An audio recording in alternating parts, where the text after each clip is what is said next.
This episode brought to you by GTM AI Academy.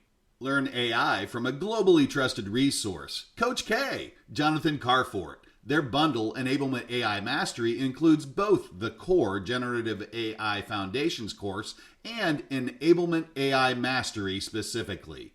Each course has a value of $599 individually, but Coach K is offering them as a bundle with reduced pricing. And as a listener of the Inside Sales Enablement podcast, if you act now, you can use code ISE30 to get an additional 30% off of the entire thing. You will also receive free access to the GTM AI Tools demo library. Coach K has done the demos, so you don't have to, and offers his straight shooting opinion, fact-based through an enablement lens. Go to www.gtmaiacademy.com and enter code ISE30 today and elevate your AI enablement game. Welcome to the Inside Sales Enablement Podcast. Where has the profession been? Where is it now? And where is it heading? What does it mean to you, your company, other functions, the market? Find out here. Join the founding father of the sales enablement profession, Scott Santucci, and trailblazer Brian Lambert as they take you behind the scenes of the birth of an industry. The Inside Sales Enablement Podcast starts now. I'm Scott Santucci. I'm Brian Lambert, and we are the Sales Enablement Insiders. Our podcast is for sales enablement leaders looking to elevate their function, expand their sphere of influence, and increase the span of control within their companies. Together, Brian and I have worked on over 100 different kinds of sales enablement initiatives as analysts, consultants, or practitioners. We've learned the hard way what works, and maybe what's most importantly, what doesn't. Our focus is on you, the Sales Enablement Orchestrator. As you know, sales enablement leaders really need to develop a core skill and competency in the area that blends strategy and tactics to stay mission and goal focused, to prioritize the right action at the right moments, to guide the narrative by confronting reality, to take more of a design approach, not just win through effort, to unlock energy, create momentum, and catalyze change. To help with that on this episode, we're going to bring in a head of sales. And Scott's going to talk through some of the attributes of recent sales enablement initiatives. And this is an important lesson for you guys and a kind of a way to go into the lab. And I really want you to listen for the space that Scott creates with this VP of sales and how he goes about talking through some of the real issues. And as part of that, at the end of the discussion, we'll kind of role play a little bit of how we might position some of these more comprehensive solutions to a VP of sales and win together. So with that, I'm going to hand it off to Scott. And Scott, can you introduce our guests? Absolutely. We have two goals that were happening here. Goal number one is how do we start talking about one of the terms that we've brought up is stratacution. How do we actually bring to life the gap between strategy and execution for our critical stakeholders, and in this case, a VP of sales? That's the one thing, that's part one, and that's what I'm going to cover. Part number two, what we're going to get at is, okay, now that you have ideas of what might resonate and you're not in the order-taking business for sales leaders, you're in the partnership business, Brian's going to walk through with you how he might role play out and introduce some of these ideas.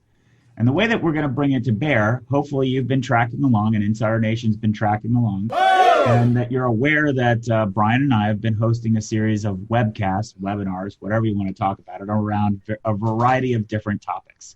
And it all comes from the COVID research that we've launched for you, Insider Nation, for our podcast. So we've done the most research around sales enablement, sales execution, sales productivity, whatever you want to call it, post-research than anybody so far on the planet.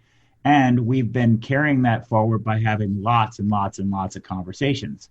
One of the conversation starters definitely are these webcasts. What's fantastic is we're getting great feedback that they're very engaging. If you haven't participated in the one we're going to talk about, which is called Routes to Value, enabling your customers to buy, you can go visit InsideSE.com and get a link to the download recording to hear the same thing that Joe heard. So now we're at the Joe. Joe was one of the participants in that Routes to Value webinar. Joe is a VP of sales. He's been a VP of sales for many large companies. We'll have Joe introduce himself and give us more of that color. But what we're going to do now, we're in part 1, and we're going to talk about what his reactions are to the content that's in that session around Routes to Value. Obviously, we're doing it a way that you don't have to have watched the webinar, but it'll probably be valuable to go back and listen to it. And again, to reinforce what we're trying to do here, please listen and try to gain empathy first for how a sales leader may take this content.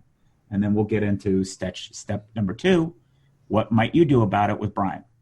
Now, having said all that, I bet that's the longest preamble to an introduction you've ever had before, Joe, but we've got a radio show or a podcast here to... Well, I think the story from the early 1600s may have taken longer, but I'm not sure. Right, so we're not taxing him with that, and other stories there. And I think you weren't implying that Joe's been in sales since the 1600s, right? It seems like it. Right. So with that, I'd like Joe, if you wouldn't mind, to introduce yourself. This is Joe Hayes. He's been the sales leader for quite some time. Please introduce yourself and what your background is and how you got connected with these webinars. Yeah, sure. Absolutely. Thank you, Scott. And thank you, Brian, for having me on your podcast today. My background is I've been in media for basically my entire career, which is now 30 years. So I started actually on the auditing side, working at one of the audit bureaus on the media side of the business. And then from there, I think the company felt I would do less damage in sales than in actually auditing itself. So they moved me into sales. And then from there, I took a job. I was able to get a job as just a regular salesperson within a company called SRDS, which is a 100-year-old business that basically connects buyers and sellers of media within an online planning platform. So I work for a company called SRDS. I've been working here for 20 years. Worked my way up quickly within the ranks to head up the sales. And so my clients are both on the agency side, the largest U.S. advertising agencies, and then also some of the largest media companies that exist within the United States. So, for example, my clients are like Comcast, NBC, Viacom, CBS, the Wall Street Journal, all the way down to large B2B publications like Electrical Contractor. And so it runs the gambit, but I have a sales team. I've had sales teams both on the agency side and the sales side within the company that run into the 20, 30 people. And then within Nielsen, it was even larger. And then once we came over to Kantar, which is owned by WPP, it's the same amount. So I've had all the challenges of sales, of running a sales organization. But I will say, I started carrying a bag and carrying a territory and worked my way up to managing a team. And to this day, I'm still very hands-on when it comes to sales. So Scott asked, how did I come engaged with these webinars? It's because I'm always on the lookout for good information. And so when I first started hearing what Scott and Brian were doing with growth enablement, this was of interest to me. So I started listening to a lot of the things Scott was posting, and then I was lucky enough to join a couple of these webinars, which I found, given COVID and what we're living through right now, at least on my side of the business, on the sales side to media and agencies, I have found made it my goal to find the time to join these webinars. And I found them very interesting. I've sent notes off to Scott telling him and Brian how valuable they are to me. And Scott reached out and said, "Hey, Joe, would you mind joining just a quick podcast to talk about the last one we did, which was Routes to Value?" So I hope that helps, Scott. Yeah, that's a lot of great context, and it's grounding for our listeners. And what we're trying to do is move to have conversations. It's one thing for you as an individual person to listen to a podcast or listen to or participate in a webinar. It's something completely different to start piecing together how other people see it.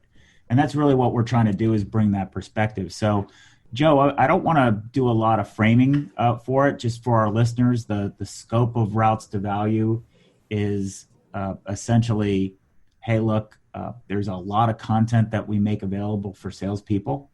And because we don't organize it in a cohesive way, it creates burden for our sellers.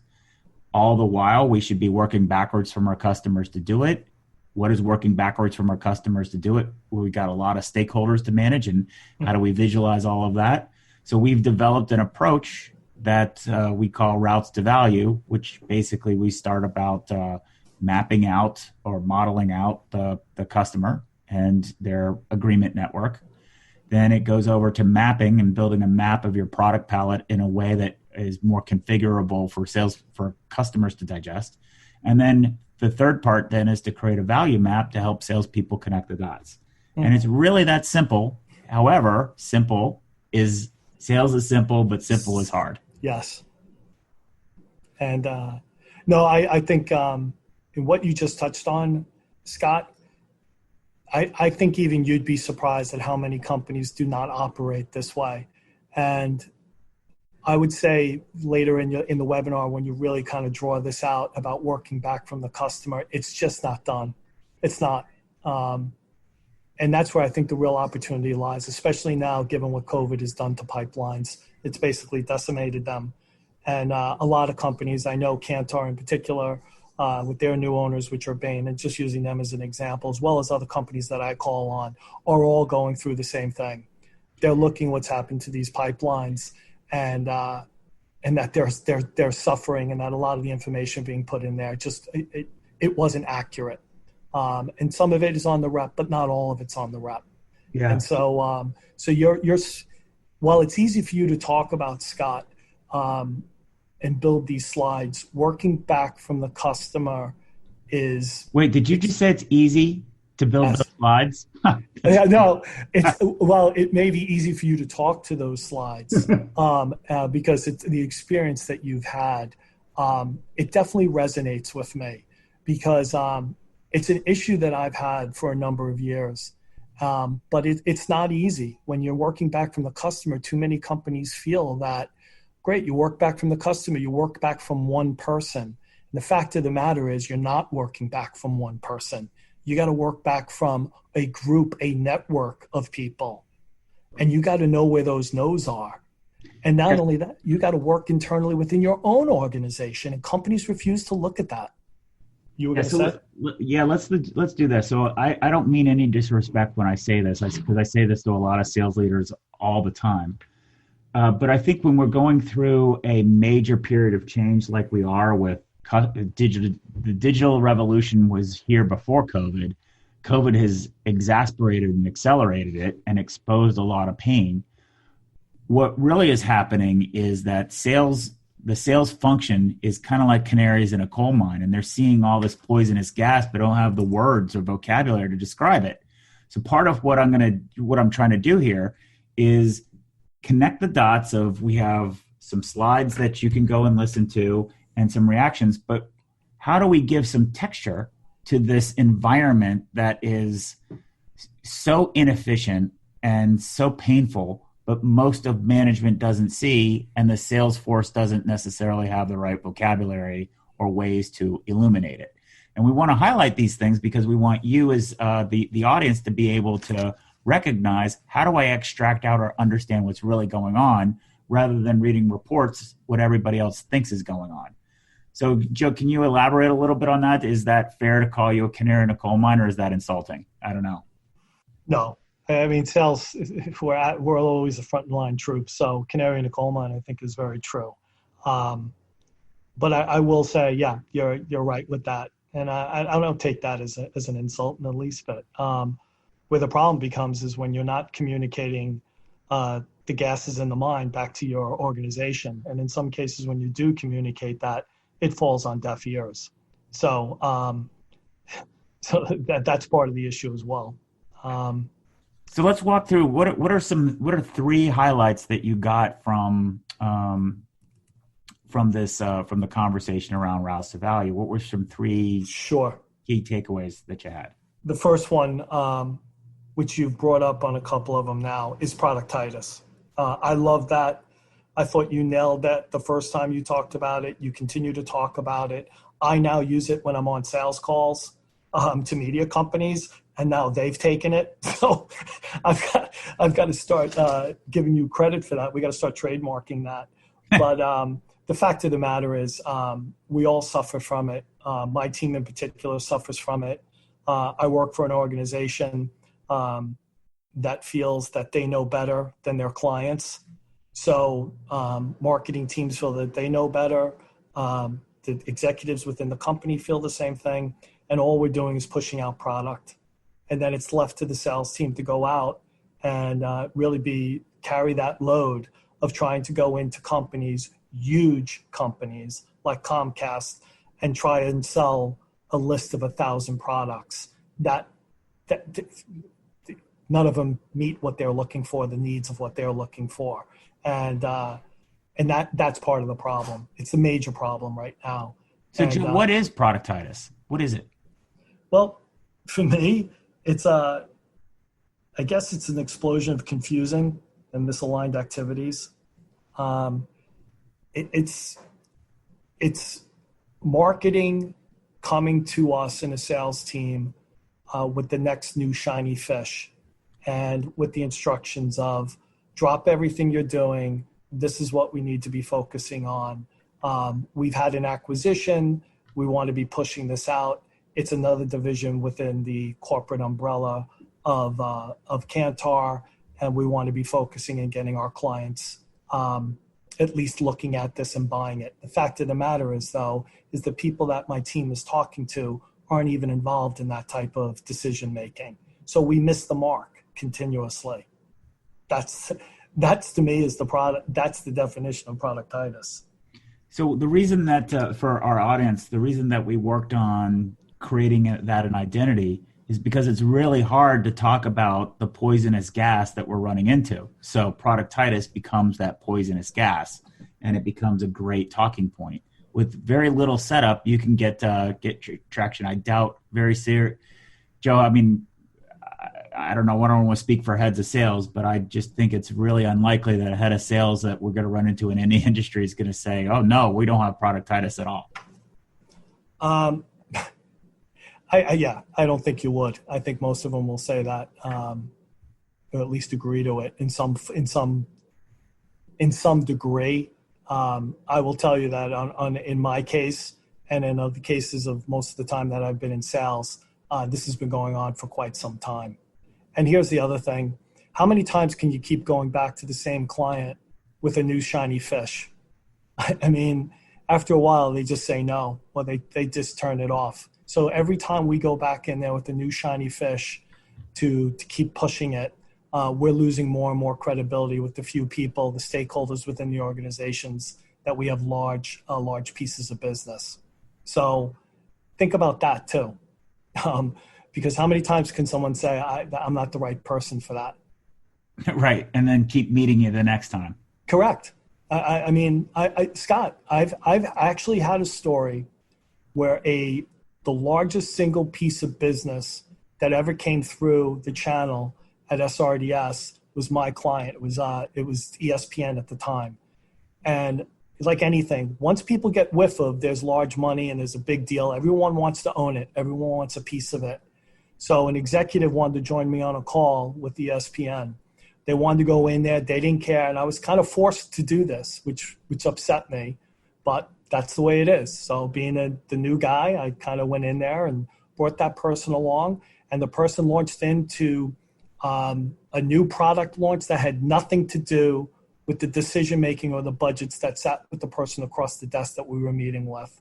We left the meeting. By the time I got back to my office, there was an email in my inbox from now an account that had just signed up within the last 6 months and said, if you ever bring that person back into my office, we will cancel our program. Now that's a true story. And I empathize because I've had similar situations myself from my sales world. Look at what bad position you're in. How do you bring that up to your boss, that executive?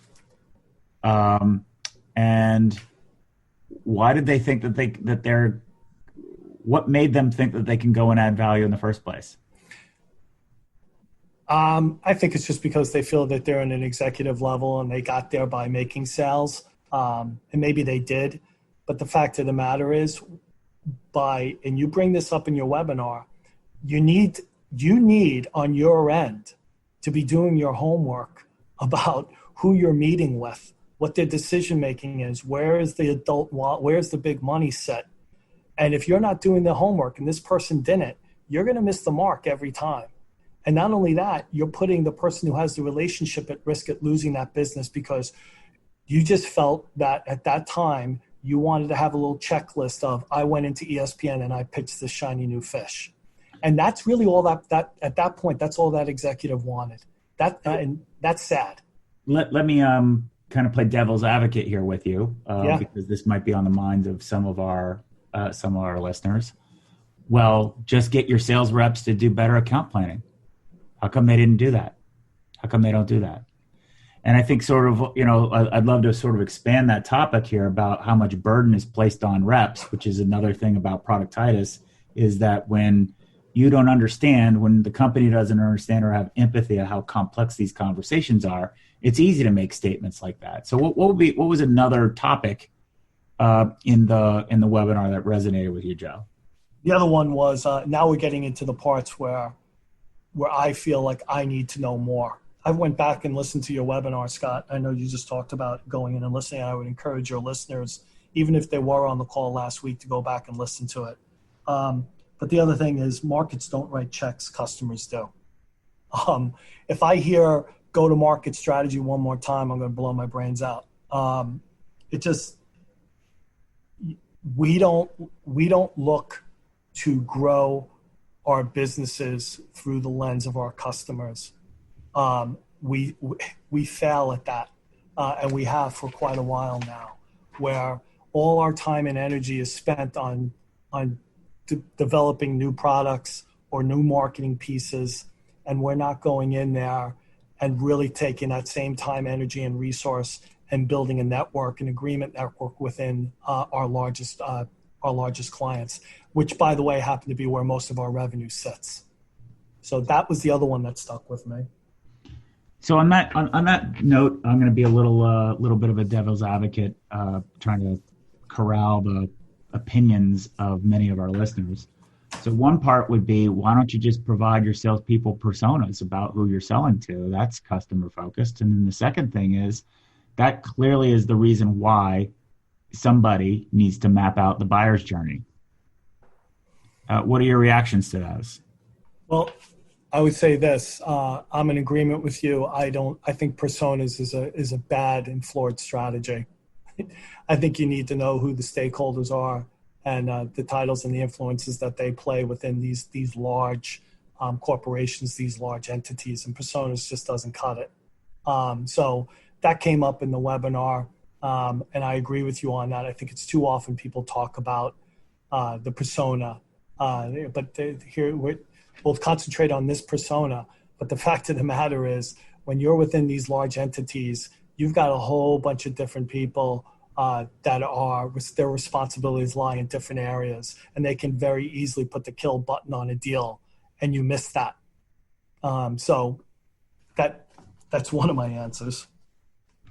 Also, my question to you, Joe, is inside an organization, who do you think would have the credibility to actually map out or work backwards from customers? You mentioned, look, if I hear go to market again, I'm going to hurt myself. But who inside the company would be responsible for doing something different? Well, within my company, I would the salesperson, the person who's got the relationship, who's going in there doing it. That's who I'd be looking to. And then getting the right people within our organization, the right people to play. But that person would be the orchestrator, the salesperson. So how if I'm a sales enablement person, then what's my job? And how would we push back on what's the job of marketing? Don't they have a voice, or don't they say that they have a voice of the customer? How do you put these these dots together, I guess, if you will, if you were going to try to say, hey, executive team, what if we were to go to customer instead of go to market? What would that conversation look like for you, Joe? I think you'd want to work back again from the customer. You'd want to connect the dots of our capabilities, what we have, all our capabilities, and present it in a way to the customer, find out what the customer is looking for, what they want, and then work back, go back to marketing, find out what the capabilities are that match back to what the client is looking for, and then give it to the sales rep to map it to go back to the customer. So basically what I heard is, so the first thing that resonated you the most is the idea of productitis, because it gives an identity for this invisible problem that you've been running with, right? That's number one. Yes. And number two is the idea that saying we got to get a lot more precise about who our customers are, the wallet owners that we've got, their relationships that they have with each other. There's a lot of knowable things that we could model out beforehand that we're just not. And that would be really, really valuable because there's a lot of complexity involved in navigating an agreement network. Is that fair? Correct. Okay. So then we're at point number 3, and then this is our last point before we wrap up and let turn it over to Brian and how we'll shift gears. So what was point number 3 that you got out of the webinar? Well, probably of those is the last one was the routes to value itself. To me, where a lot of this, where you work back from the customer to the capability to the salespeople, where it all started to take shape with me, Scott, is the simple visualizations of having the role chart, the value map, and the product palette. I think at one point in the webinar, you mentioned the fact of, less words. You have to have simple visualizations to go back to be able to connect all these dots and for people to understand and to make sense of the complexities that are out there. The simple way to do it, to simplify the complexities. But you have a chart where you talk about working back from the executive suite, the VP, and then you work back to the value map, and then ultimately to a simple product palette. If you remember that, you talk about that. And to me, that kind of simplified the complexities of of working back from customers to capabilities to salespeople. And you bring that out and saying, listen, if you make it easy for the sales team to go to clients, customers, and lay out the capabilities that match back to their issues, the problems that they're looking to solve, the greater the opportunity to land the bigger pieces of business or to grow that business internally. I hope that makes sense. Yeah, it would definitely make sense to me. You're referring to slides that I made, but I'm going to try to replay what I heard you say to connect with the audience. So part of what's challenging everyone is when you're dealing with a complex problem, a lot of us want to put individual slides together to treat the symptom. And the symptom doesn't solve the problem. Solving the problem requires us to take a step back and be holistic. For those of you who remember the Being Heroic framework, H is holistic. The challenge is you have to be able to show all of those dots connected in a visual way with as few words as possible, because unfortunately, you as a sales enablement person might see the same thing, but your words are going to be different than maybe Joe as the VP of sales. And that might be different than the words that somebody in product might see, or might be different than the words that somebody in marketing might see. And one of the things that's so important is to create an esprit de corps. Listen how fancy I sound with trying to use some French. But you have to create a mechanism for a lot of people to buy in. And I think it's really important that we do that for sales leaders because of the whole idea of the invisible gas. The productitis is the invisible gas. Now, my role as a sales enablement leader for Joe is to go and get that internal buy-in. He can be my advocate, he can be my champion, but I have to go and get that buy-in because it's probably going to be too difficult for him to do it because he's going to want to relate with specific examples and he's going to be met with stone faces from everybody else, and it's not going to be relatable. So another goal that we have to do is to create visualizations to translate the reality that Joe's running into to make it relatable so that people can understand first, so that then we can get the opportunity to move things forward. Is that fair, Joe? It's very fair. Because on both ends, you've got to make it simple and easy for the client to understand, but you also need it to make it simple and easy for the people within my own organization to understand. I think you talked about it as English to English, the friction that comes with that. So you have to make it English easy. translation. Absolutely. Yes. It's so tough. you need, it's very tough. But I will say that you've done a great job in making it for people such as myself to visualize that and make it work. Because without that, the complexity of the situation almost prevents you from wanting to deal with it. Yeah, or even talking about it. Like, how would you even talk about it? There's like you said, less is more, less talk is more. And I would not have thought of going the visual route on the routes to value. I would have thought you would have seen in something I created or our marketing team would have created would be a lot more words, Scott. And that's where you miss that English. That's where that friction comes from, English to English translation. And while it may hit with one or two people on our client side, it's not going to hit with the multitude over there. It just won't. Yeah, let's take the word. So an English word is data. How many people in that executive in those agreement networks that you run into, how many different perceptions of data are you going to run into? And you're talking about data lakes and data. Yeah.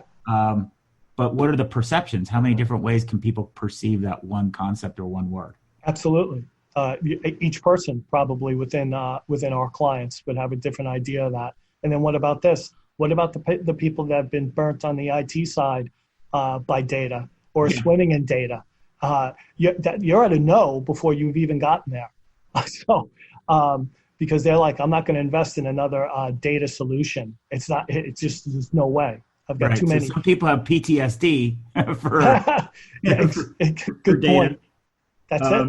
And then some people have completely different perspectives of what data is. And if you're selling an integrated set of capabilities that are data-driven, it makes it really, really hard to land the adult wallet contracts if you can't get people on the same page. Yes. You're absolutely right, Scott. And then I would say the last thing to talk about was being in sales and still going out there and talking to clients.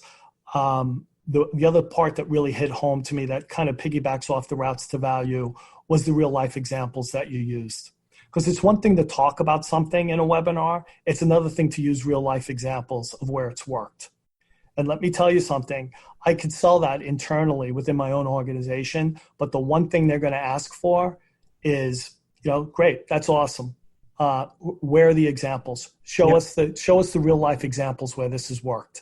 And so I'm piggybacking off the routes to value, but to use them as real life examples really resonated with me because I know with that and with some help, because again, this is new to me. It's enlightening and it's where I want to go, but I'm going to need those real life examples to sell that. So that's a great segue here for our orchestrators. So part of our goal here, as I stated earlier on, we want to give you the point of view of providing new ideas to sales leaders to address challenges that they're experiencing in this digital/COVID world. Well, now what we're going to do is we're going to shift gears here, and we're going to take the learnings that we've got. Oh, that's interesting. Interesting point. Now we're going to ask you guys to internalize this and think about the role of the orchestrator. How are you going to get buy-in for everybody to help Joe out? And now we're going to turn over to Brian, and he's going to play that role. So Brian, tell us what you're doing here to help develop the muscles, the orchestrator muscles that we've decided to pivot to make our whole podcast about. Yeah, absolutely. And fascinating conversation thus far. And to your point, Scott, there's this need that many orchestrators have to begin to action this. And the challenge is massive, but there's also a lot of common ground. And that's where I want to start here. So that's my first tip, or my first idea of orchestration is, find the common ground. And I want to unpack that a little bit here as we start positioning ways that orchestrators might be able to help a VP of sales. But first, I do want to pause and just kind of recognize that this conversation is already most likely quite different than a usual conversation with a VP of sales. Just the fact that we're talking about things that are more in the root cause challenge space, such as productitis. How do we define what it means to actually, quote unquote, work back from a customer, which means, understanding all the roles, understanding how customers make decisions, how understanding the various processes and procedures, and really getting a lot of empathy for the customer side of the sales conversation. So just with productitis, what does that mean? What might be getting in the way of our own company? And then going outside the company and say, when our salespeople are having conversations, how might we work backwards from those conversations? We're already in a bit of a different space for some of our listeners who, in a VP of sales discussion, are more about, here's the list of things I'm working on. Here's what we're going to get done this week. Here's what we're going to get done next quarter. What do you think? Great, I'm out of here. Let's go, go, go, go, go. So I just wanted to pause and recognize that this discussion's a bit more top down, and also more about the what it means to communicate value, which is great, which is where orchestrators need to be when you think about what it means. And so with that, if I were to position this, I would actually repeat the history. So we didn't have a history story at the beginning of this podcast, but if we do play the tape a little bit and rewind on what Joe said, Scott, him being curious about some of the things that you put on LinkedIn, also him engaging around your content, and look at the power of the visuals that you've put in front of him through this process. I would leverage those to start positioning these concepts. I already know in my world that me bringing these up, it's going to be incredibly difficult. And you've already hinted at how much work it is to position some of this stuff and create some of these visuals. And they're already working with somebody like Joe. So why wouldn't I use those? So instead of me trying to carve out a new discussion, I probably would be in the space of, hey, I went to that webinar, and Joe, what I would ask you is, if you go back 3 or 4 months pre-Scott, and a sales enablement person came to you and said, one, you should go to this video, you should come to this webinar, Joe, let's go together. How would you respond? And then 2, what if I brought some of these visuals to you with Scott's talk track? Would that have been effective as well? Yeah, that's a great question. I would say if you'd come to me at the beginning of the year, Brian, and said, hey, I have this, it's a new way to look at things, talking about commercial ratio, all the different things, and it wouldn't have happened. Because back then I thought I had all the answers, or you think you have all the answers, and then things change and, pipelines blow up or whatever. But I doubt you would have gotten me. What I will say would have grabbed my attention, absolutely, and it did out of the gate, are some of the visuals. Some of the verbiage. Commercial ratio has grabbed my attention. Productitis absolutely has grabbed my attention. Stratocution. So I'm trying to think of some of the things that have always grabbed my attention and grabbed me early, because productitis is something I'm living through, so it connected with me immediately. So in answer to your question, I don't think out of the gate you would have gotten me, but if you'd sent me an email or a quick little snippet video, or posted something on LinkedIn and I was following you, or someone that I follow liked it and I'd seen it, I would have engaged with it, because I've been known to do that in the past. But it was Scott's LinkedIn communications that grabbed me at first. Yeah. And if you, so just on those 3, like productitis, that's this idea of it's a big complex mess that you are having to deal with. And so that resonates, which is a good entry point for me is, how do we start managing the complexity a bit more? And What are you feeling internally as far as support and alignment? Another one is this gap between strategy and execution that we talk about on the podcast, which is blending those together. You have to operate in a space between strategy and tactics by blending strategy and tactics. That those things are overlapped. They're not separate and exclusive. So you feel that on a daily basis with your team. It's hard. It's hard. You recognize that. That'd be a good place to enter in as well. And I would think the commercial ratio, although that needs a little more explaining, but the visual commercial ratio, when you really get down to it, you start thinking about sales and marketing and revenue growth, and you're like, oh, holy, whatever. We're not revving this engine the way it should be, and it's because I think sometimes you get that systems failure from productitis. That contributes to costs. But I would say to everyone who's listening on the podcast, if you really want to engage with sales leaders right now, my gut tells me that if you're going to resonate and get people to react quickly, go with productitis as your lead. Okay.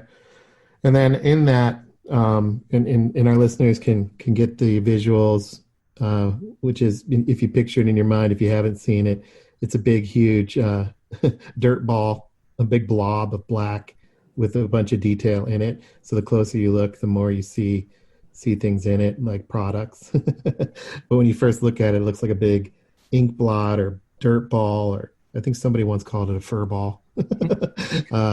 There are other names for it too. So I just want to picture that in your head. And I would say this too, is that the one thing about salespeople, you can use all the different analogies you want, but at the end of the day, we're all in the trenches together. We've all fought the same fight, and I'd be hard pressed to think that you're not going to get agreement on productitis at this point. So I think that would resonate with a lot of people, and you'd score points. Yeah, because what that leads to, and what the second thing is, if I have that kind of an entry point with you, the second thing is to really frame it out and to empathize. And what you and Scott were talking about was these things that loosely aligned to what some call seller burden, the burden on sales and the burden on the salespeople to have these conversations. So this big, huge blob of productitis, if that's not managed by the company, the salespeople have to manage it, for example. So there's a lot of burden in that, and that's something I think as an orchestrator we can unpack with you and be curious about, right? Absolutely. The more you can take that weight off my team's back and my back, the better. There's an old saying in sales, I guess, sometimes you hear it. You take the grief and you share the glory. It's the same thing. Everything seems to fall on the back of salespeople. It always has. I think it's more these days. But the more you can come in to try and offer a solution to take some of that burden and weight off the sales, you'll get people, it will connect with people, definitely on the sales side. Yeah, and especially if the person, the orchestrator, can relate to you and also get in the foxhole with you and do with you and not do to you, right? That's the thing that I constantly harp on. It in these roles of sales enablement. It's not about doing to sales, it's about doing with sales. And to the canary in the coal mine comment that Scott had, if you guys are literally falling dead in the mine, and everybody else is tone deaf to that, that's got to suck. And so from an orchestrator perspective, having, what is happening in the trenches, what's going on from the foxhole or in the coal mine, and trying to unpack that, to empathize, and then give it an identity, and then maybe provide some solutions or recommendations about how to do this together and test new things. Right. Well, I would think, I think once you get the buy-in on the productitis and you get agreement there, I think you then think about, okay, so how do we work back from the customer? Because if you get agreement that there's productitis, it's being driven from the company or it's being driven by the vendor. Once you get the agreement on that, then I think you can also get them to focus on, hey, maybe the other way is to work back from the customer. And then you can become more of that consultative type of person trying to work with a sales leader. And that I'd be open to. Because let me tell you something, the minute you see how complex it is to work back from the client, because it's not just one person, you're dealing with multitudes of people there, you're going to need help, especially if you haven't done it before. So there's another opportunity for your group. Yeah, and to the discussion earlier, if I say, well, just go to the share drive or go to Slack and download the personas and you're good. Yeah, That's not what you want to do, and that's not what orchestrators do. But yeah, and that's so one thing I've learned from listening to Scott. Personas,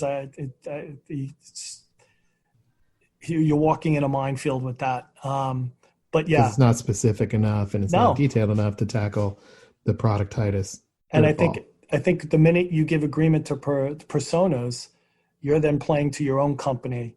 Now it's easy for them to say, well, then you don't need this because we're covered. Because look at the we're personas. not going to do the work because all the answers, you've agreed to all the answers. They're right there in the 2-pager about, Loopy Larry or whatever his name is. Yeah. So we framed it out a bit. And I think, from an orchestrator perspective, when I engage in the problem discussion or the idea of what's really happening, and I'm empathizing with the burden, and I'm talking about productitis with the VP of sales, there's different places that I could go as an orchestrator. So in the original research, we framed out these areas, these sandboxes or these domains and flavors of sales enablement, such as talent enablement and pipeline enablement, organizational enablement, messaging enablement, commercial enablement. Those were areas of scope that now I can bring into this conversation. And the routes to value webinar that you're reacting to, Joe, was actually on the heels of a webinar where Scott was talking about, moving the middle in the middle of the funnel. So that was moving the middle was a pipeline enablement webinar. This routes to value is more in the messaging enablement space. So by you reacting to that, I can now as an orchestrator start scoping. We're not talking about talent enablement. We're not talking about, role profiles of salespeople and what it means to onboard, because I'm getting, Joe to unpack productitis. I'm not talking about organizational enablement and simplifying a bunch of workflows and processes with him. I'm talking about, and he's reacting to this webinar, which is a messaging enablement discussion.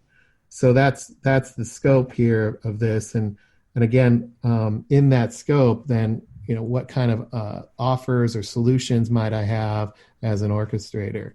And the interesting thing about this, and I'm just trying to connect dots for our listeners, is in the message enablement space, post-COVID, middle of the funnel, there are not a lot of answers. If you're going, hey, I got it off the shelf, I read a blog on that, here you go, Joe.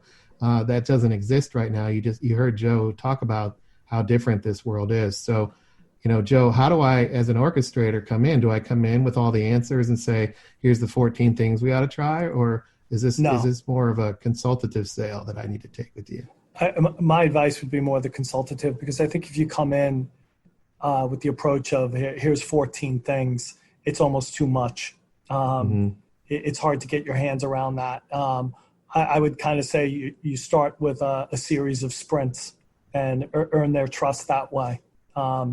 If you get their buy-in with productitis and it leads into the messaging part of it and getting in early to clients, help them create a vision, and all of a sudden they immediately start to see how that's working for them, how sales are increasing, the pipelines are growing, there are better conversations with clients, then that leads to the next series, the next thing you do. And I just think that always works better, Brian, because if you come in and that just, especially selling to a salesperson, you just think like, dude, you're trying to sell me a lot of stuff right now, and that's just too much. You got to find the one thing that works and then capitalize on it and build the trust that way.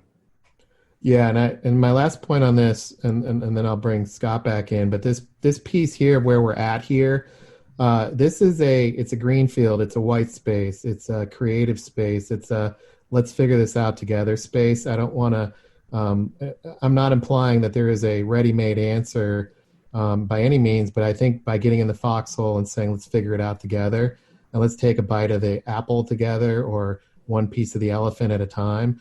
Now we're into a space of how do we partner together? How do we work together? what resources do you have, and what resources do I have? What capabilities do you have? What capabilities do I have? What's your point of view? What's my point of view? And that's where real collaboration and what we talked about on the previous podcast, synthesis, comes in. And I think that's the technique, and that's the solution here, is the ability to partner in the foxhole to figure it out quickly through perhaps testing and learning, prototyping, design thinking, things like that, as opposed to here's the answer, let's try this. Because quite frankly, a lot of the answers that are that codified are going to be pre-COVID, jump to the answer, we've done that before probably anyway, to be honest with you. So to me, what I would be selling as an orchestrator is, look, I don't have all the answers, but I do have resources. I do have a lot of frameworks that I've been exposed to. Let's go through some of these maybe design sessions or some sessions here to what I would call figure it out meetings that we can develop some sort of roadmap and sprint cadence around. In fact, Joe, the webinar that Scott had, he had that in there, and maybe we start with that. How might we take that roadmap that he put together, and what would those sprints look like, and figure it out together? Yeah, and how do you measure the results of that? Because the only way for me to get buy-in from those above me is they'll only sign off on those types of sprints, and then they're going to want to see the results from it. But the more results we can put up and show that come from it, the bigger dollars I can get to commit to it. Yeah. I'll say this, Brian, and I don't want to go over here. I'm always respectful of people's time, but I'll tell you a quick story, and then we can pass this back to Scott about why this last webinar why it resonated with me so much, especially on the routes to value. Is that recently we had a CFO come in and speak from the worldwide WPP, came in and gave a presentation, and I've referenced this once before, but basically the guy flew in from Europe. This is pre-COVID, and gave a presentation about the biggest accounts within WPP and Kantar, and went up there. You can tell he did his homework, did all this time and energy, and came in and said, basically, every time we sell one product into our biggest accounts, the average deal size is $250,000 across 1,000 clients, let's say. When we sell two pieces, two of our divisions or two of our products within our client, it jumps to $1 million. Fast forward, $1 million. But once you sell four of our products into our biggest accounts, it's like $2.5–3 million. So you can see the increases here. And so the whole focus of this presentation was to talk about being client-centric, how we need to focus on the client, that if we go in there and we have a strategy for the client, everything was about the client. And because you could see the numbers, the CFO knows what those numbers are. But the fact of the matter is, there's no strategy within the sales team that goes about what is the game plan for Johnson & Johnson? What is the game plan for Microsoft? What is the game plan for Google and our biggest clients? And because the fact is, there isn't one. So the CFO he can tell you exactly what the numbers are, but the fact when it comes to sales and the strategy and the execution of it, it doesn't exist. And that's why the timing of some of this is so important right now to sales leaders, because they need to figure this out, and they need to figure it out quickly. And so that's just a little story I'd like to share with you guys, because the timing of this stuff is important to a lot of people. Yeah, that's awesome. And I think it's great words of advice. And Scott, I'd love you to come back in and share your thoughts and also recap. The final piece that I would have is right now, we're all human beings, and we may perceive our value to be the stuff we produce, or we may perceive the value of what we do based on where we sit in the org chart or who we work for. Really, in a time like this, the value is created by what's between your ears, your brain. And humans love to solve problems, and this is a great problem-solving time. So, free your mind kind of thing, and and tackle these root cause challenges, understanding that you may not have all the answers, and also the way that, the way you've approached it before may not work in the new, and there's an opportunity in that. And I think that's what this highlights here. And to Scott's point that he shared earlier, if not you, then who? Who's going to help orchestrate and lead this to help sales leaders be successful? So, Scott, what thoughts do you have on that? And do you think you want to highlight any other development points or concepts to our audience? Yeah, what I want to highlight is there's this really interesting thing. What happens is when you start having conversations. And first of all, what makes a conversation? A conversation is what Joe and I had. We were just sharing information back and forth. And to piggyback on what you said, Brian, value is co-created. It's not between one person's ears. It's between the ears of many other people when you can be curious and figure out what the real problems are. And what I'd love to share with Insider Nation, what we hear from you as listeners is, how come our companies don't value our role more? How come they don't value me more? How come I don't have more resources? Well, we're telling you, if we're a show you listen to, we have data on all of these webinars that we're doing. Number one, if you're not joining in the webinars, it's interesting because we're getting an increased amount of VPs of sales and CMOs that are participating in our webinars. And that's interesting. Why are we drawing their attention and you're not participating in that? So it's an opportunity for you to learn. Number two, what's the element that Brian brought up, or a state of change? Is in a state of change, it requires a complete mindset shift.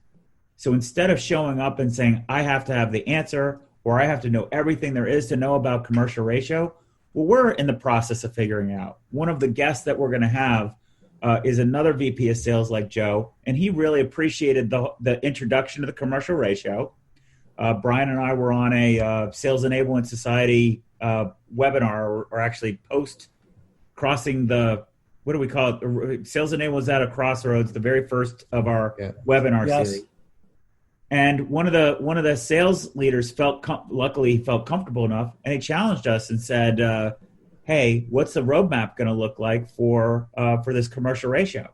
I buy it, I get it. Give me the game plan because I'm going to have to sell this internally." So that is a very direct question. Well, he was delighted to see 2 webinars later, we had a whole one dedicated, and a lot of work went into it. Why? Well, I picked up the phone and I called Kunal. I said, Kunal, we need to make a roadmap. He said, yeah, I'm hearing the same thing from the portfolio companies as we roll this out. So we just started collaborating, throwing things together as quickly as possible. And then it creates more slides and more things to build on. The only way that you're going to be able to take advantage of that is if you are engaged. And engage means synthesizing information instead of analyzing information. And Brian, we had a podcast with Brooke around that very, very topic. So the point that we're trying to make here is the purpose of why we're doing the things that we're doing is because our job is to help create the environment for Insider Nation to elevate. Your job, if you want to elevate your role, if you want to be more important, you're going to have to learn some of these techniques. And we can't spoon feed them with you because things are happening so fast. So what we recommend that you do is engage. If something about this webinar or podcast doesn't make sense, call us or send us an email. Say that doesn't make sense. Because what's going to happen is you learn by the questions. We're going to have some more podcasts around the commercial ratio. There's a whole bunch of questions that people have there. We've been able to get, Brian and I have been able to get 3 or 4 other of our listeners together to have chat sessions. These are all the things that we need to do. We need to learn from you about what dots we need to connect. You need to get engaged because you can't just sit there and expect to slide a sheet of paper over to head of sales.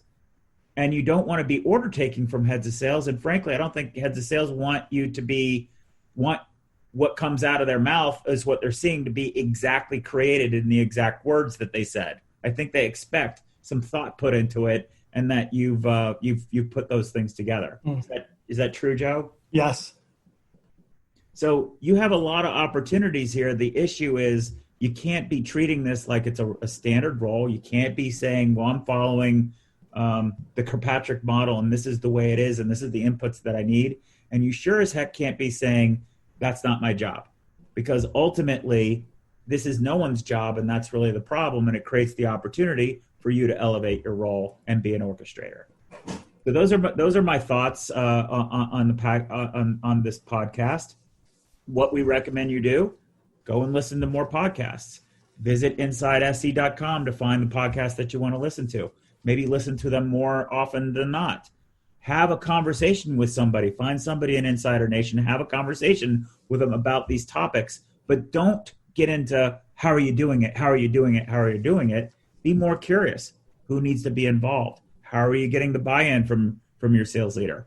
How are you translating the dots between the initiative that you need to do and the work sprints that you need to get going? And how do you manage that into an orchestrated project? You've heard Kathy talk about those things. You've heard Doug talk about these things all on our podcast.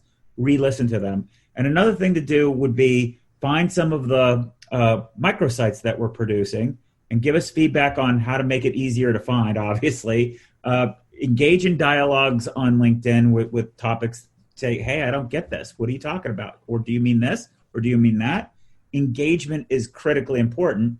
And the last thing is go to InsideSE.com, learn about what the research process is that got us here so that you have that as a foundation, and watch and participate in some of the webinars. Brian, you have any final thoughts or reactions to the summary? Yeah, it's great. I love it. Absolutely. Definitely do what you said. And then also I want to thank Joe for coming on and letting me try to sell to him. I think what we did is unpack a bit of a sales process and also uncover the reality that we're both in the same boat. So people like Joe put his pants on the same way I do. Yep. So, that's the big takeaway for our audience from that perspective. So thanks so much, Joe, for coming on. I would only say two things. Number one, thank you for having me. Number two, really thank you for having me, but also thank you for what you guys are doing. I don't think you hear that a lot. It's maybe it's from one salesperson to another, because you're helping to orchestrate what we do, what smart salespeople should be doing, which is looking at things through a different lens, because we need to. So you're helping, at least in my case, you're absolutely helping. So thank you for that. And number two, to Scott's point, one takeaway I would tell everyone: we live in a world of immediacy. If you have a question, you have to raise your hand. You've got to push things out. You've got to answer. You got to be taking a lead, because I can tell you just from my own experience in sales, people respect that now. The quicker you can get back to people, the quicker you get more of that thought leadership positioning out there. People respect that. And it gives you definitely a competitive advantage out there for others. So just think about that. What Scott's saying is absolutely right. Go listen to these webinars. Go engage in LinkedIn. Go into social media. Do some podcasts. Engage with your customers. Ask them questions. Go back and forth. It's the best way to build relationships. So that's it. Thank you. Thanks for joining us. To become an insider and amplify your journey, make sure you've subscribed to our show. If you have an idea for what Scott and Brian can cover in a future podcast, or have a story to share, please email them at engage@insidese.com. You can also connect with them online by going to insidese.com, following them on Twitter, or sending them a LinkedIn request.